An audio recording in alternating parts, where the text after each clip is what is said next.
여러분 안녕하세요. 좋은 주식TV입니다.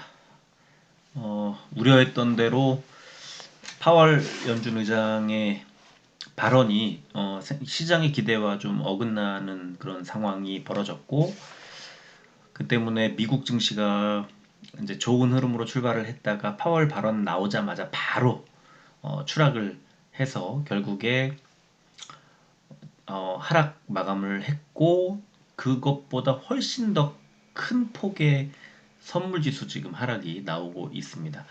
어쩔 수 없이 오늘 우리 시장 뭐 많이 무너졌지만 추가로 더 빠질 가능성이 매우 높고요. 당분간 약세를 이어갈 가능성이 좀 더 높다고 생각을 합니다. 중요한 게 이제 그런 거예요. 오늘 그 0.5%포인트를 금리를 미국에서 올렸는데, 이거는 시장이 예상했던 범주에 들어오죠. 시장은 0.5%포인트를 올릴 걸로 예상을 하고 있었습니다. 4연속 자이언트 스텝으로 3%포인트를 올렸는데, 여기에 이제 마지막 FOMC에서 0.5%포인트를 올린 거죠. 자, 5번의 FOMC 회의에서 3.5%포인트를 올리고도 파월의 이제 그 다음 발언이 오늘 시장을 하락으로 이끌었는데, 어, 가장 중요한 거는 이제 시장은 그 인플레이션이 지나가고 이제 CPI 같은 지금 여러 가지 지표들이 계속 좋게 나왔으니까 지나가고, 내년에 그 상반기 또 1분기에 어느 정도 이제 좀 마무리되지 않겠느냐. 인플레이션도 금리 인상도. 근데 이제 최근에 FOMC에서 계속 금리를 올리는 속도를 조절할 수 있다, 이런 이제 얘기들이 나오면서 시장이 반응을 했는데, 좀 좋은 반응을 보여줬는데, 분명히 0.75%포인트에서 0.5%포인트로 한 단계 낮춘 거예요. 그러니까 연준이 거짓말을 한 건 아니죠. 연준은 속도 조절을 뭐 할 필요가 있다 해놓고 속도 조절을 지금 한 거예요. 0.5%포인트. 다만 뭐냐? 어, 9월 달에 예상했던 이제 금리 인상의 최종 목적지가 0.5에서 0.6% 포인트 정도 더 높아졌어요. 무슨 말이냐면, 아직도 그 0.25% 포인트씩 올린다고 가정을 했을 때 한 3번 정도의 그 어떤 추가 상승, 추가 금리 인상이 지금 필요하다고 보는 거고, 이게 조금 달라질 수도 있어요. 더 안 좋아질 수도 있는 거예요. 그래서 내년 1월에 그 FOMC가 회의가 있죠. 내년 1월에 FOMC 회의가 있고, 그 다음에 3월 21일 날 두 번째 FOMC가 있고, 자, 그리고 이제 여기서 마무리가 되지 않을까 하고 예상을 했었던 시장의 기대를 무너뜨리고 5월 2일, 3일 5월 초에 있을 FOMC까지도 이제 긴장. 이게 5월은 뭐죠? 5월은 2분기잖아요. 그리고 6월 13일 날 또 네 번째 FOMC가 있는데, 그러니까 시장에서 지금 그동안에 예측했던 것들을 한 분기 정도 뛰어넘는, 그러니까 내년 2분기까지 이 금리 인상 그 어떤 속도가 현재 정도로 유지가 될 걸로 예상을 하는 거죠. 그러면 원래는 1분기, 이르면 1분기 정도에 마무리하고 이제 뭐 하반기, 뭐 좀 서둘러서 전망했던 분들은 하반기에 금리 인하 논의가 뭐 있을 거라 그랬는데, 파월이 2023년에는 금리 인하 없다, 뭐 그런 논의가 있을 수가 없다라고 이제 얘기를 하는 바람에, 2024년도에 넘어가서 만약에 금리 인하를 한번 해볼까 하고 논의를 한다면, 실제로 금리가 떨어지는 시점은 2025년이 될 수도 있는, 뭐 상당히 많이 늦어지는 그런 상황이에요. 시장에서 이런 그 파월의 이제 입에서 이런 발언이 나올 거라는 것을 어느 정도는 예상을 하긴 했었습니다만, 그래도 실망 매물이 쏟아져 나온 거고, 생각보다 점도표 상에 지금 그 금리 인상의 목적지가 조금씩 높아지고 있는 것도 불안하고, 또 연준 위원 19명 중에 17명이 지금 5% 이상 뭐 그 써냈다 그러죠. 그리고 두 명은 뭐 5.7%인가 뭐 그렇게 썼다고 그래요. 그러면 아직도 지금 내년 1년 내내 올려야 한다고 주장하는 사람이 둘이나 있는 거예요. 그러니까 그만큼 상대적으로 인플레이션이 아직도 멀었다는, 인플레이션을 잡는 게 아직도 멀었다는 거고, 또 하나가 경제 침체, 리세션에 대한 불안감이 상당히 커지는 거죠. 지금 금리 인하가 있을 거라고 예상하는 사람들은 리세션 얘기를 하는 건데, 놀랍게도 경제 지표 리세션은 아주 최악으로 나오지는 않아요. 그러니까 자꾸만 시장에서는 이 정도면 더 올리겠는데 더 올리겠는데 지금 이렇게 나오고 있고, 내년에 됐을 때 실업률도 좀 높아질 걸로, 지금 현재 예상치보다 좀 더 높아질 걸로 예상을 하고 있고, 뭐 여러 가지 경제는 경제대로 나빠지면서 인플레이션은 아직도 잡지 못하고 금리를 계속 올려야 하는 완전 최악인 거죠. 투자자들도 그렇고 이제 경제 일반 서민들의 삶이 지금, 오늘 제가 오전에 그 어디 SNS에서 본 건데, 그 금리 이제 뭐 대출을 집 사느라고 대출을 많이 받았던 이제 분이 금리 그 이렇게 변동됐다는 그 은행으로부터 이제 연락을 받고 그 변동 금리가 어떻게 바뀌었는지가 나왔는데 9%인가 뭐 이렇게 올라갔어요. 원래는 5%였다는데 9%까지 이제 점진적으로 올라가서, 자 그러면은 지금 주담대 뭐 9% 10% 얘기 나오고 주택 내 집을 담보로 하는데도 그렇게 나오는데 진짜 엄청난 상황인 거거든요. 그런데 문제는 뭐냐?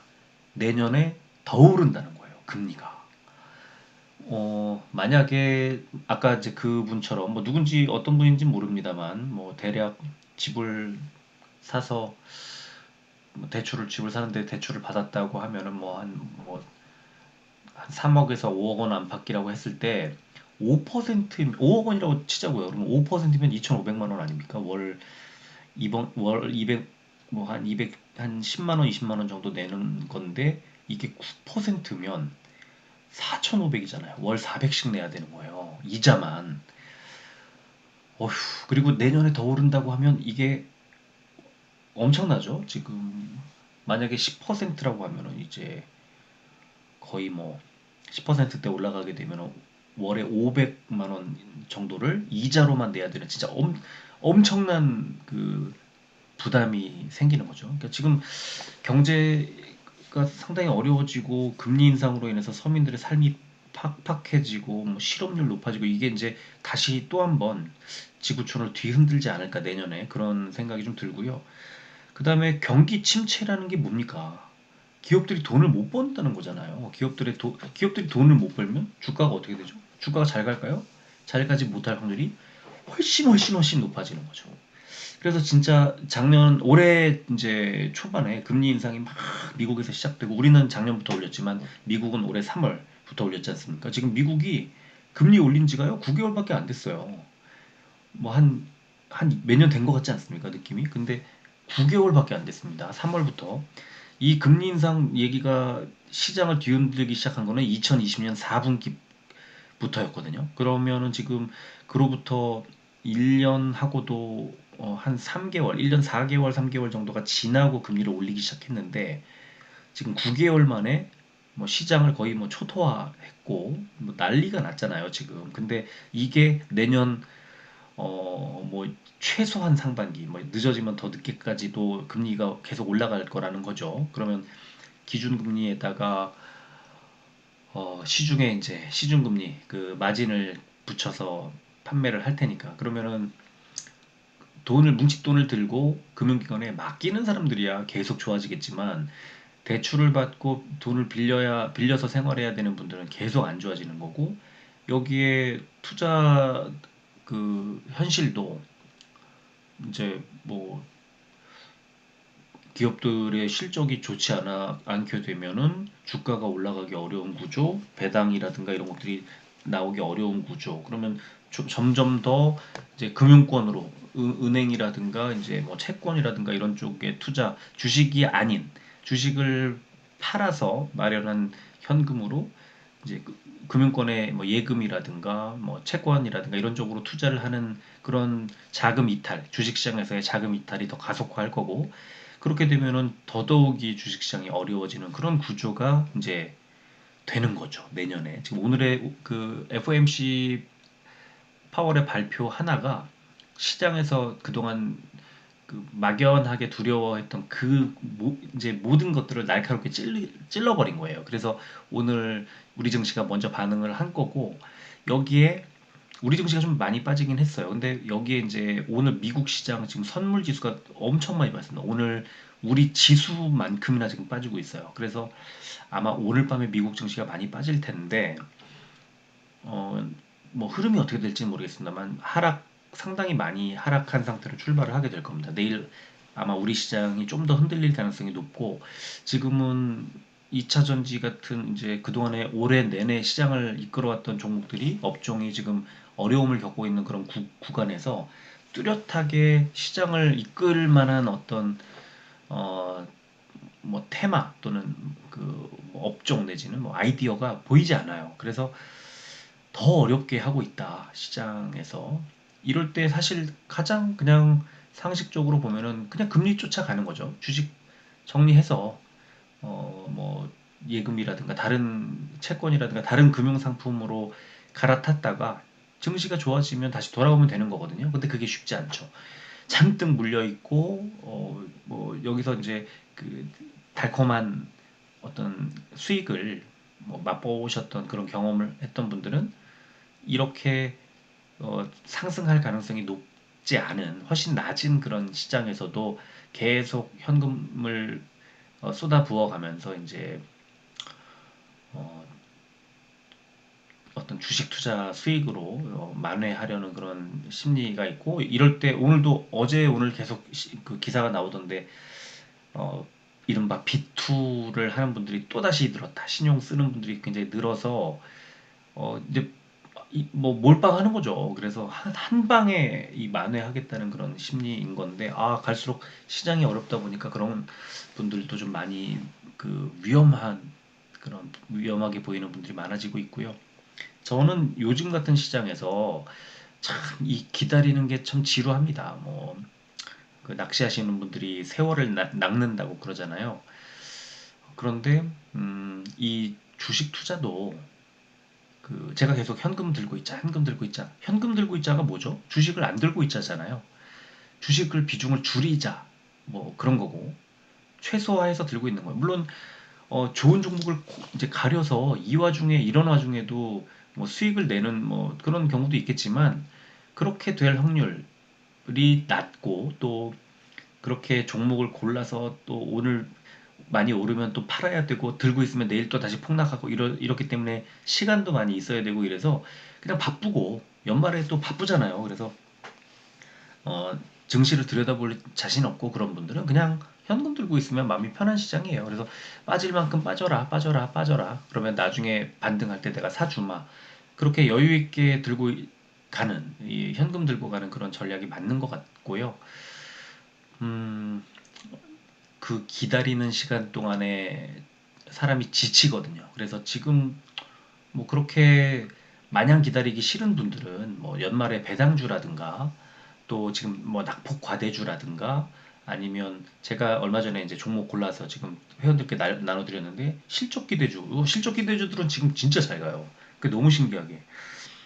한번 많이 빠지는 종목들 중에 실적 기대주들을 골라서 산다든가, 뭐 이런 식의 약간의 나만의 방식으로 좀 hedge를 한다거나, 아니면 지금 좀 이런 지루한 시장에서 좀 견딜 수 있는, 전체 현금 갖고 있는 내가 투자금의 뭐 한 10에서 20% 정도만 낙폭과대주 또는 실적기대주 또는 배당주, 이런 것들을 사서 뭐 짧게 그냥 한 달 이내로 보유하면서 스윙 전략으로 그냥 간단하게 용돈만 벌겠다. 그리고 시간을 번 뒤에 나중에 시장이 전체적으로 반등할 때 그때 비중을 확 늘리겠다. 이런 약간 여유가 필요한 그런 구간이 아닌가 싶습니다. 너무 무리할 필요가 없어요.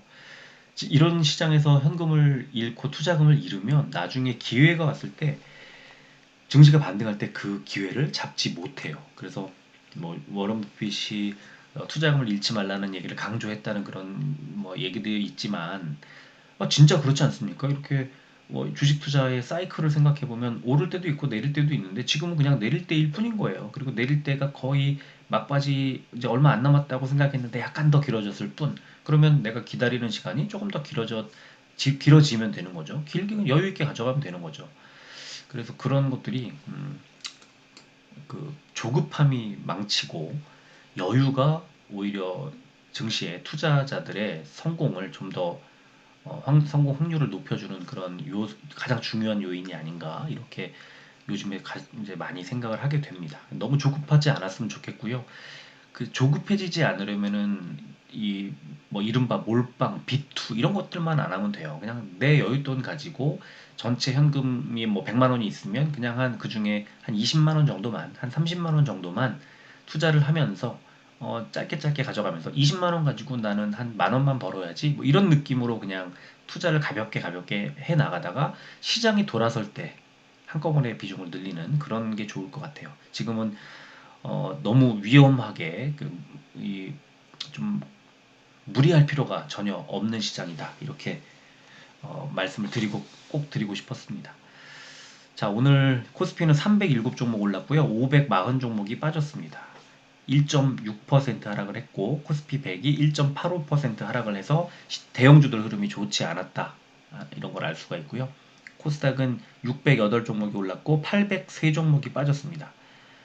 0.87%가 하락을 했는데 코스닥 150이 1.75%를 빠져서 대형주들은 최악이었고요. 소형주들은 좀 괜찮았고 그런 하루였습니다. 코스피는 외국인은 그래도 별로 팔지 않았는데 기관이 뭐 엄청 팔았어요. 그동안에 우리 전례를 보면 FOMC라든가 이렇게 금리 이슈가 있을 때 기관이 엄청 겁을 내면서 털어내는 그런 걸 많이 봤죠. 이 기관이 털어낸 물량을 가끔가다 외국인이 잡아서 올리기도 하는데 그런 의미에서 오늘 코스피에서는 코스피도 그렇고 코스닥도 마찬가지인데요. 그 기관이 던진 물량을 외국인이 매수한 종목들은 어, 시장에서 괜찮은 흐름을 이제 상대적으로 덜 떨어졌거나 아니면 올랐거나 뭐 내일 올라갈 가능성이 높거나 이렇게 해석해도 괜찮을 것 같아요. 그래서 오늘은 외국인들이 매수한 종목들 오늘 뭐 따로 보여드리진 않겠지만 내가 갖고 있는 종목들을 수급 현황을 보시고 외국인이 샀다 그러면 홀딩해도 괜찮습니다. 그리고 코스닥은 기관만 팔았고 외국인이 약간 거들었죠. 오늘 지금 현재 선물 지수가 나스닥이 마이너스 1.46%나 빠지고 있고 지금 이따가 다시 한번 체크해 드리도록 하겠습니다. 원달러 환율은 0.52%가 올라서 다시 1,300원대로 올라섰고요. 국제 유가는 2.5%가 올라서 77달러대로 올라갔습니다. 자, 코스피는 미국의 FOMC 이후 파월 미국 연준 의장의 매파 발언 영향으로 하락 출발한 이후 기술주들의 대량 매도 매물이 나왔다는 소식에 미국의 선물 하락 그리고 중국의 12월 기준금리 동결 가능성이 커지면서 외국인과 기관의 매도세가 나왔다. 이런 분석이 나왔고 코스닥은 보합권으로 출발했지만 장중에 나스닥 선물 하락 등의 영향으로 외국인 기관의 동반 매도세가 나왔다. 제가 뭐 늘 말씀드리고 그렇지만 장중에 그 선물 지수 미국의 그다음에 중국의 개장 상황 이거 반드시 체크해야 됩니다. 그거는 그 체크 안 하고 투자하시는 분들은 바보예요, 바보. 그냥 그 방향을 계속 알려주는 것도 확인하지 않는 그런 느낌인 거죠. 그래서 반드시 확인을 하고 오늘 같은 날은 미국 선물 지수 폭락하는데 매수할 일이 없는 거죠. 그래서 오늘 매수한 개인 투자자들은 조금 선택이 좋지 않은 것 같아요. 자, 코스닥은 FOMC 최종 금리 상향 조정 소식의 하락 마감 이런 제목으로 FOMC가 이제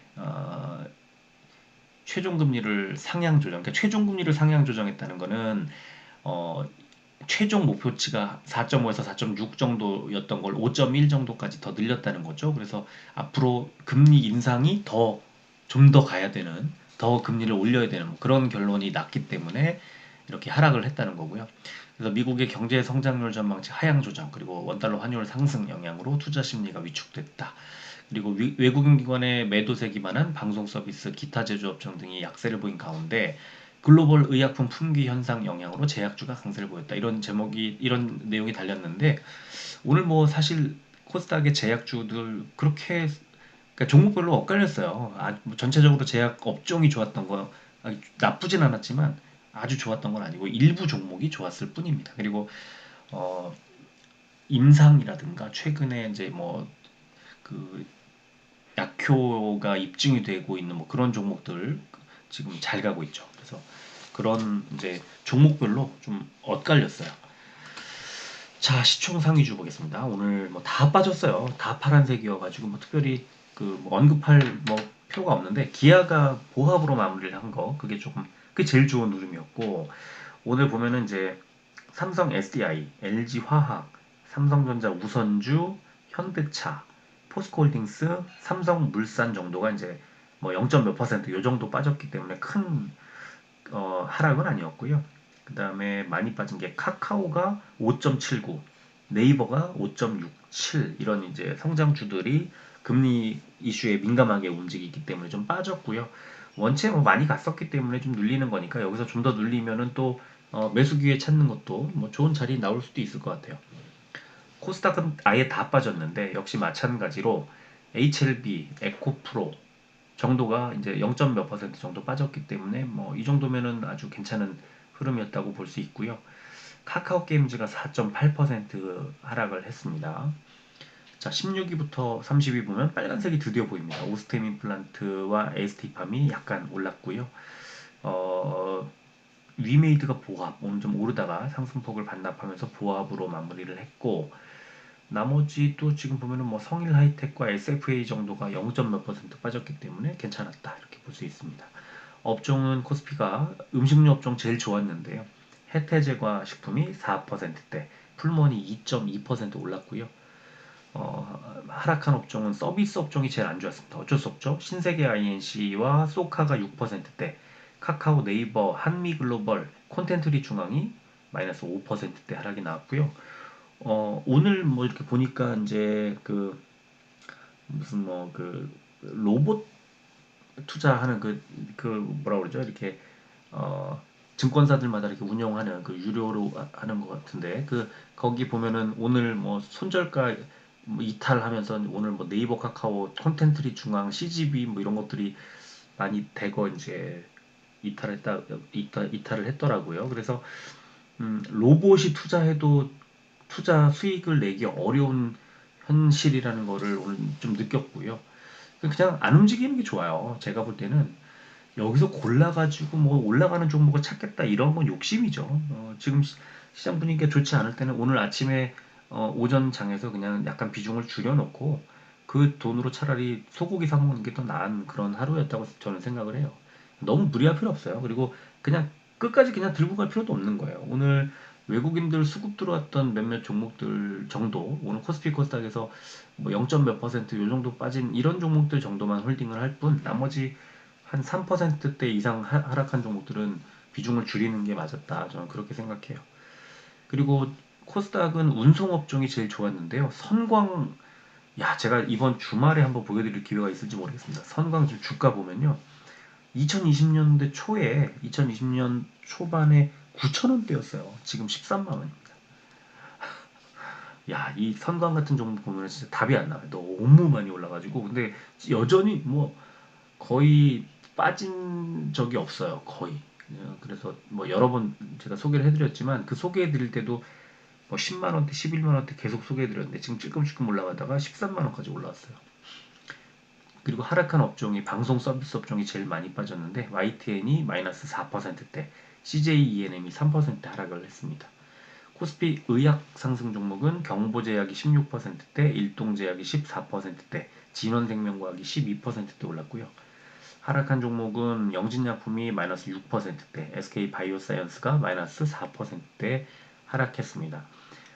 며칠 전에 저한테 저랑 만났던 이 증권사 간부 한 분이 SK바이오사이언스 저한테 추천을 해줘갖고 제가 속으로 그냥 그랬는데 어, 어, 그저께였나 그랬는데 오늘 이렇게 빠졌고요. 셀트리온도 중간쯤에 이름이 있고 삼바도 이름이 있고 그래서 오늘 코스피 의학은 좋지 않았어요. 이건 당연한 거예요. 왜냐면 금리가 올라갈 때 바이오가 잘 가기 어려워요. 그런데 이제 지금 최근에 아까 의약품 품귀, 항생제가 뭐 없다 이런 이슈 때문에 일부 종목이 갈 뿐이에요.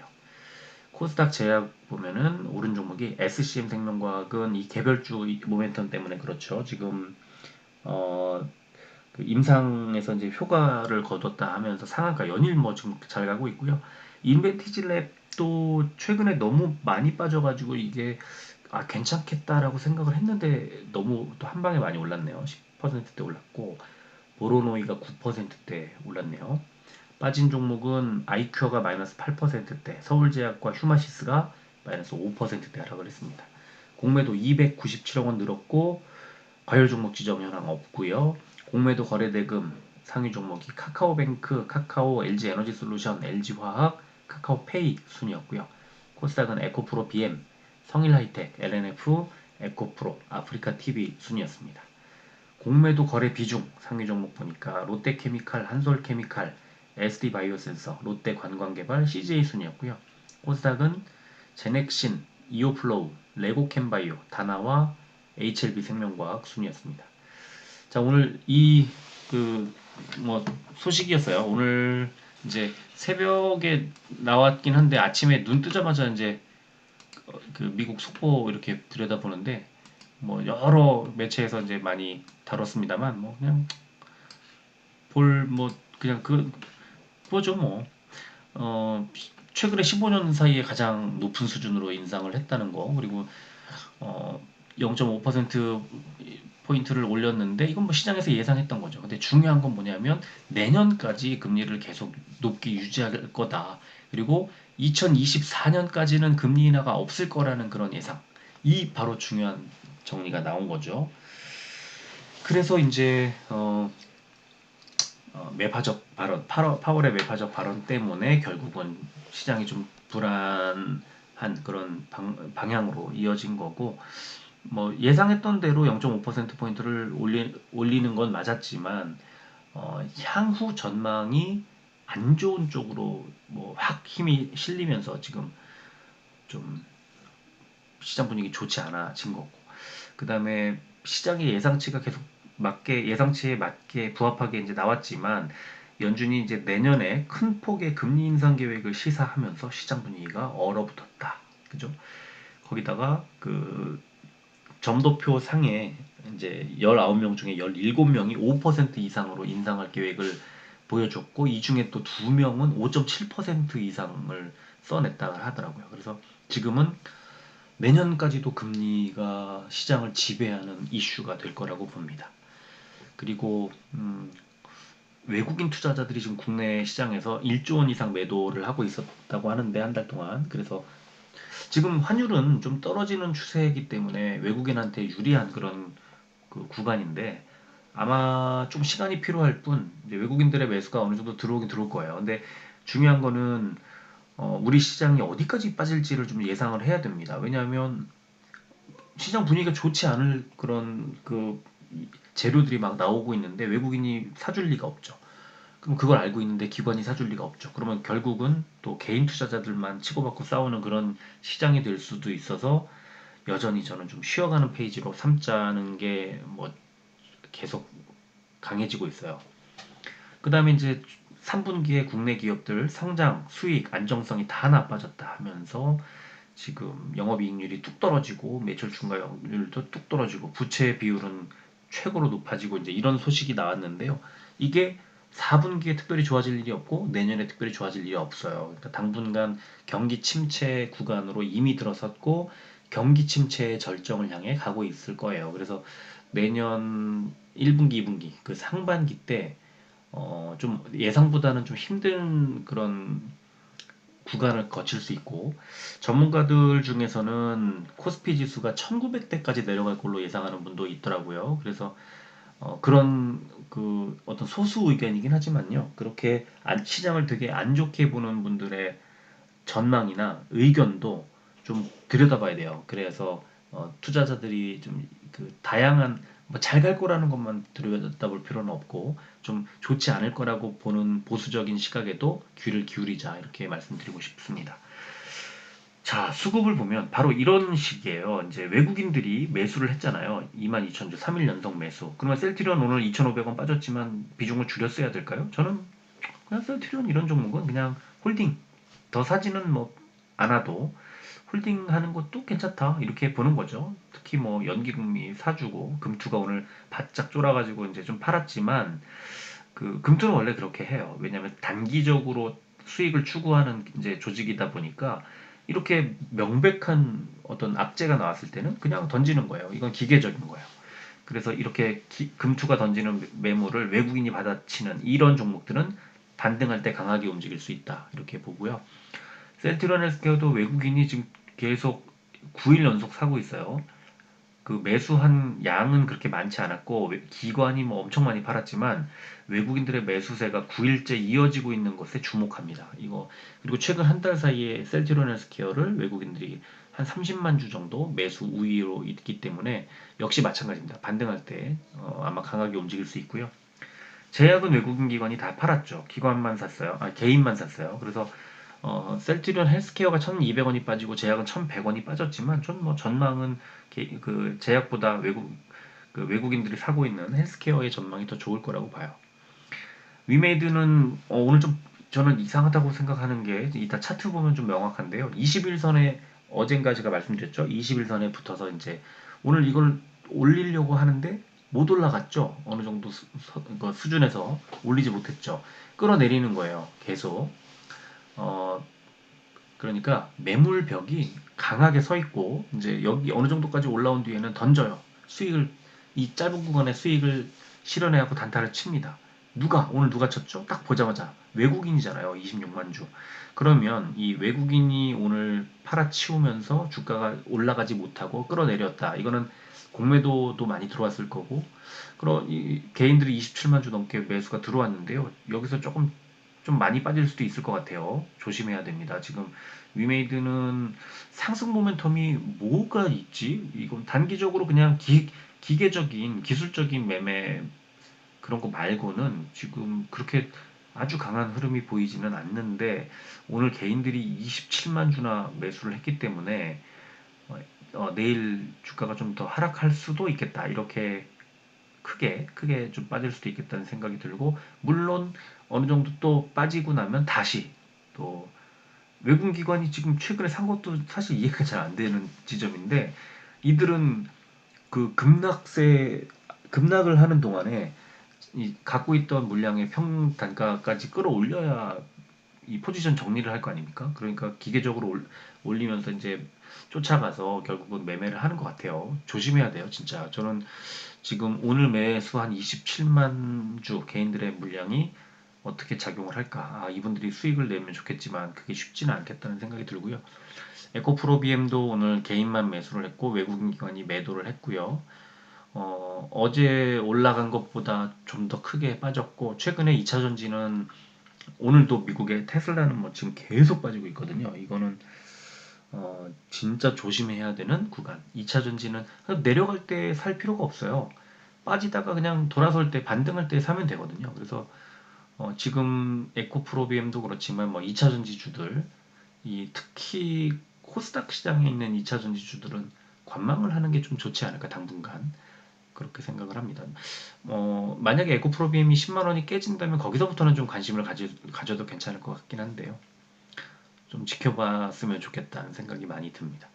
강원랜드는 오늘 400원이 빠졌지만 개인이 많이 매수해서 그렇고 기관이 많이 팔아서 그런데요.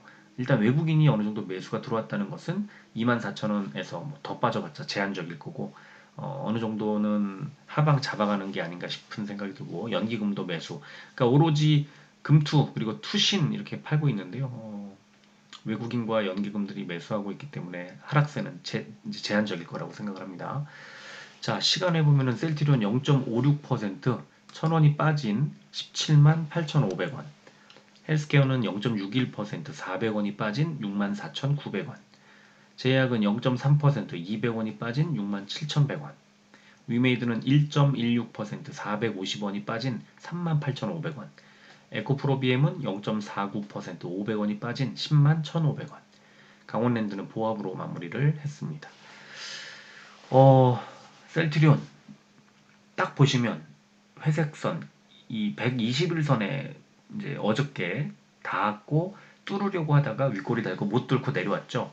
그리고 이제 반대로 내려가는 상황. 그러면은 하락을 하겠죠. 지금 이제 하락 전환을 하는 거니까. 그런데 아래쪽에 뚫고 올라갈 때도 그랬지만 내려올 때도 아래쪽에 이동평균선들이 많이 붙어 있기 때문에 다 하나같이 다 지지 라인들이에요. 그러니까 저는 뭐 여기서 괜찮을 거라고 보는데 초록색 선, 노란색 선이 거의 붙어 있죠.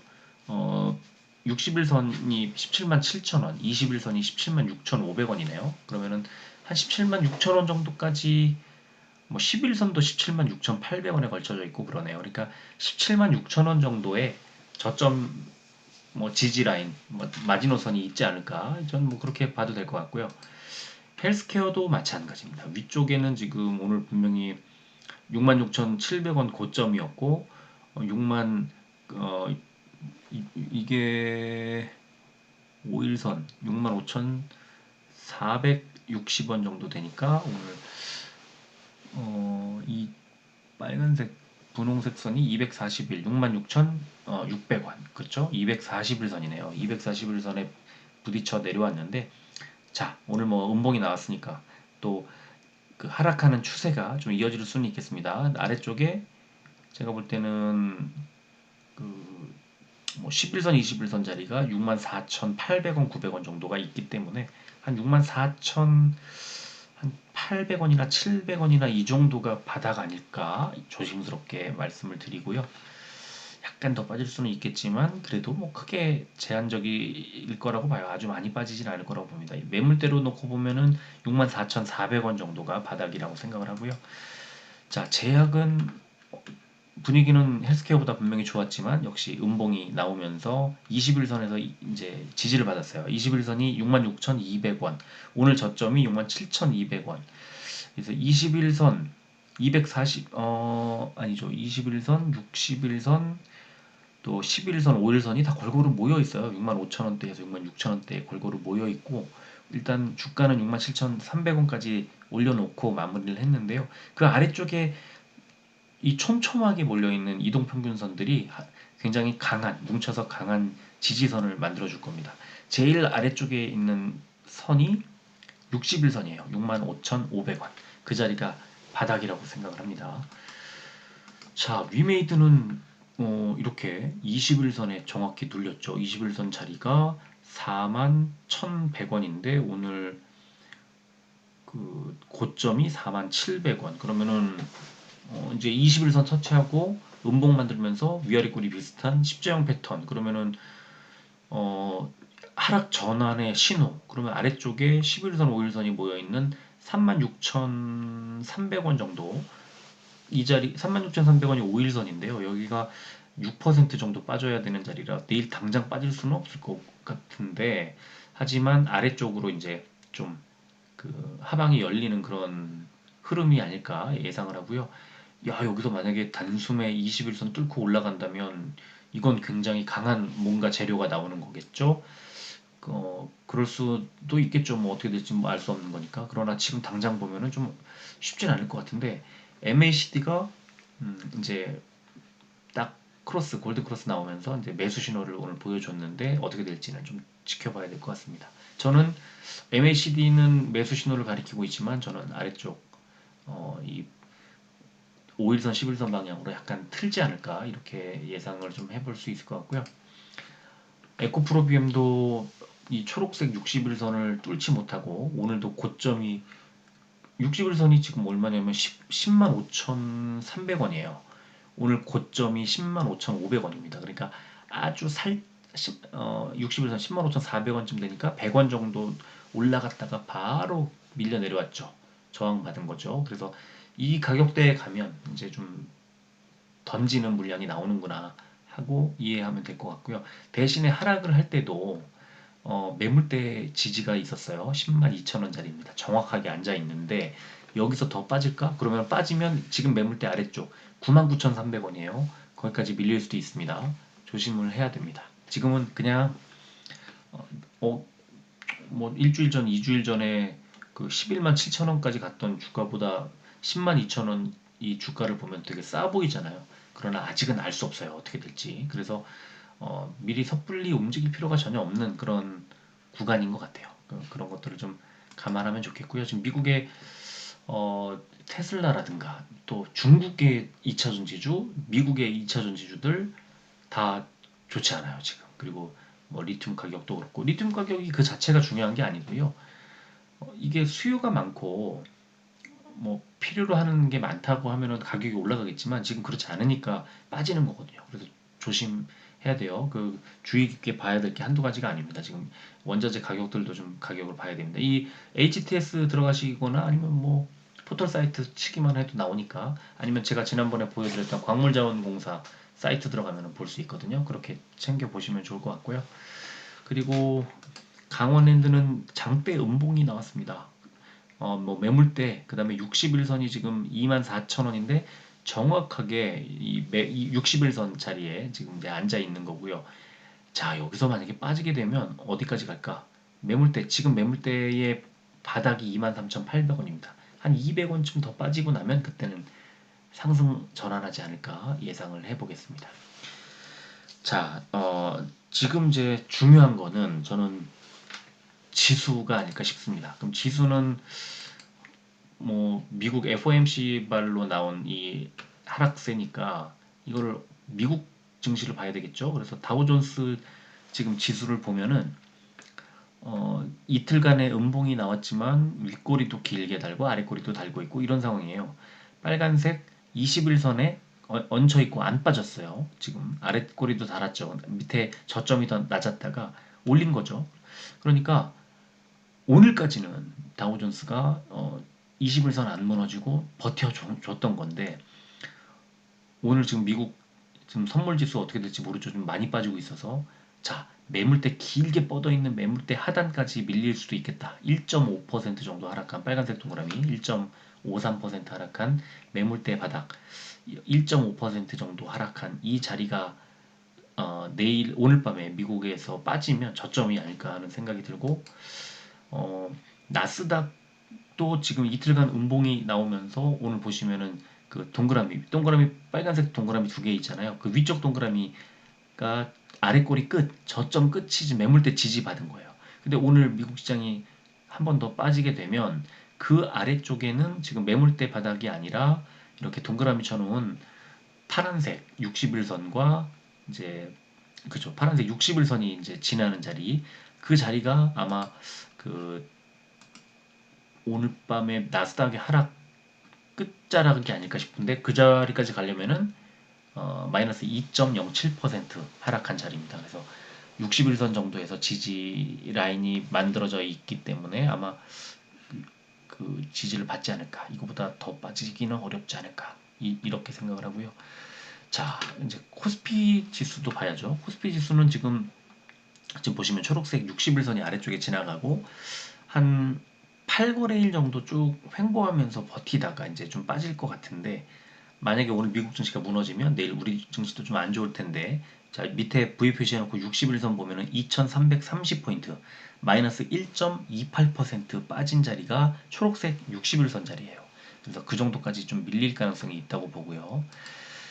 코스닥도 마찬가지로 아래쪽에 60일선이 지나가고 있는데 707포인트, 마이너스 2.05%. 미국의 나스닥하고 거의 유사하죠.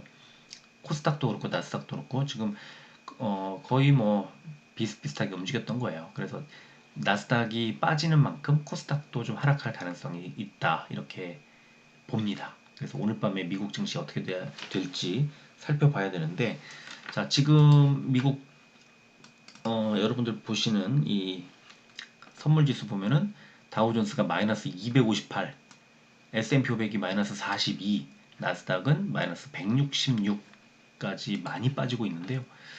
자, 지금 이 시각 한 1시간 이상 지났는데 지금 보면은 다우존스가 마이너스 238, 약간 줄였습니다. 약간 줄였고, S&P 500이 마이너스 35.75, 역시 약간 줄였네요. 그리고 나스닥은 135.75니까 166에서 좀 줄였네요. 그러니까 지금 다행히도, 아주 다행히도 오늘 계속 안 좋았던 미국 선물지수가, 나스닥 다우존스 선물지수가 일단은 낙폭을 조금 줄이고 있는 그런 상황이고, 지금 미국 증시가 개장하려면은 이제 1시간 반 정도 아직도 남아 있는데, 아마 이거 업로드 하고 나서도 시간이 좀 있을 텐데 계속 선물지수 체크를 하시고 개장 이후에 어떻게 흘러갈지 그 흐름을 이제 계속 들여다보시는 게 좋을 것 같고요. 만약에 아침에 이제 자고 일어나서 제일 먼저 들여다보는 미국 증시 흐름을 어떻게 흘러갔나 흐름을 제가 자주 하는 것처럼 10분 봉 정도 켜놓고 어떻게 흘러갔나 한번 들여다보시면 좋을 것 같고요.